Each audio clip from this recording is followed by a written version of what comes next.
because it's a little bit slick coming in, that's where you want to just really lightly have your right foot on that rear brake, just kind of guiding it, right? Just barely touching it, a little bit of pressure to keep the back end straight.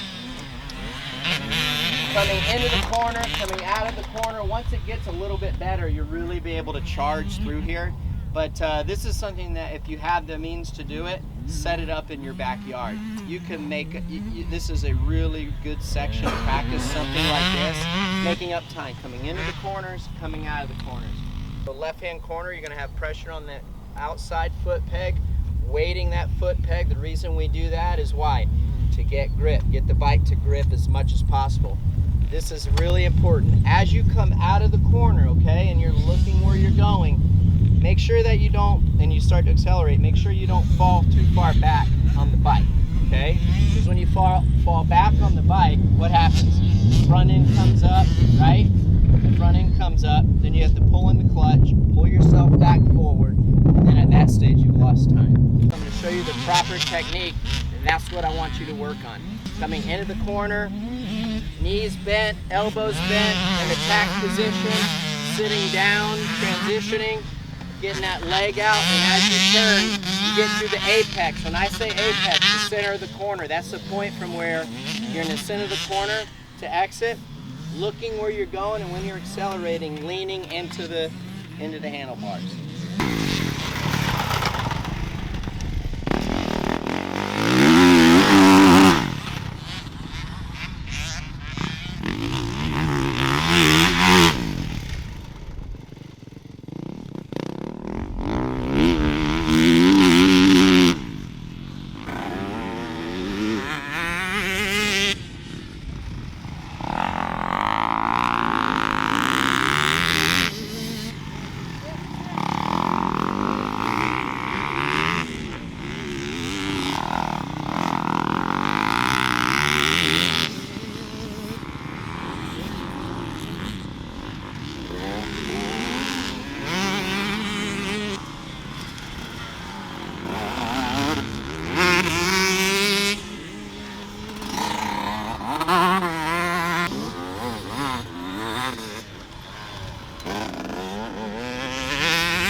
Good job, Chucky.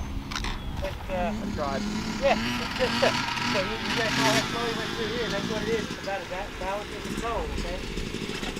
What we're going to do is we're going to go 7 at a time, just like you guys did with the other side. Keep your leg up. Keep your leg up. There you go. There you go. And good. Get your leg up.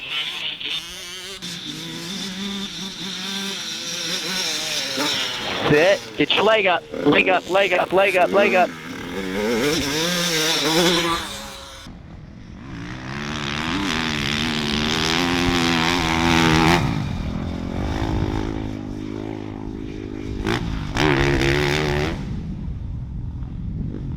Back of the bike with your knees bent and everything.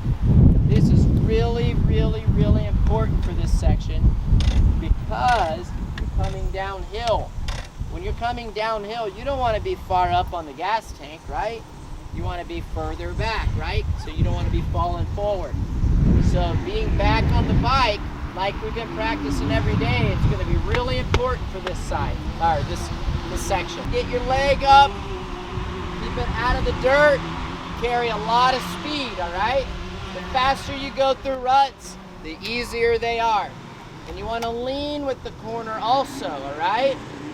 So we'll start out with the outside line first, and then we'll move to the inside line after that. Is that all right? Keep your speed up.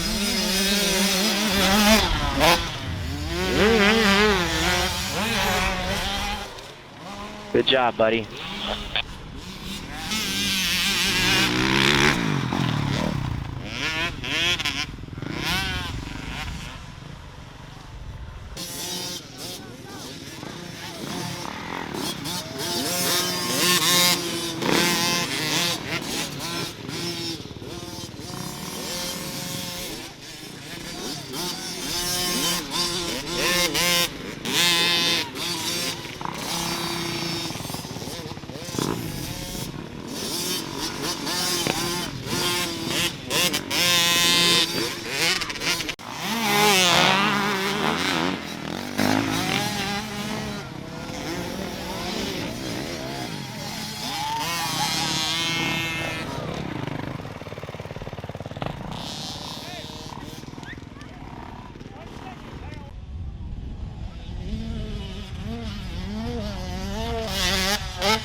Nice and snug with your legs all the way down.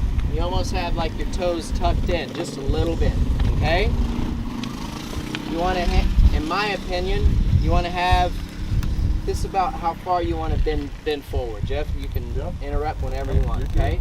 You're going to be bending forward about this much, leaving, I don't know, maybe a couple fist lengths worth of room between your chest and the crossbar. I personally like to hold my finger on the clutch, or on the front brake and the clutch. I got a finger on the clutch and a finger on the front brake. That way you don't roll forward into the gate, okay? So you have your distance between your chest and your crossbar. You're holding the front brake, you got your gas and your clutch in. When the gate drops, throttle goes out, clutch goes out, and you lean forward. Everything happens simultaneously. Okay, look. Okay, last thing you want to do is go like this. Okay? Because what's that going to do? If you're dump the clutch and let the gas out, your weight goes back, what's going to happen? You're going to be doing a wheelie all the way down the start, and it's not, you're losing time right off the bat. That's right. You'll have to double clutch it because you're wheeling, and then when you double clutch it, you're losing time, especially if the guy next to you doesn't wheelie and doesn't have to pull in his clutch just a little bit. If you have to pull in your clutch just a little bit, you're losing speed. Okay?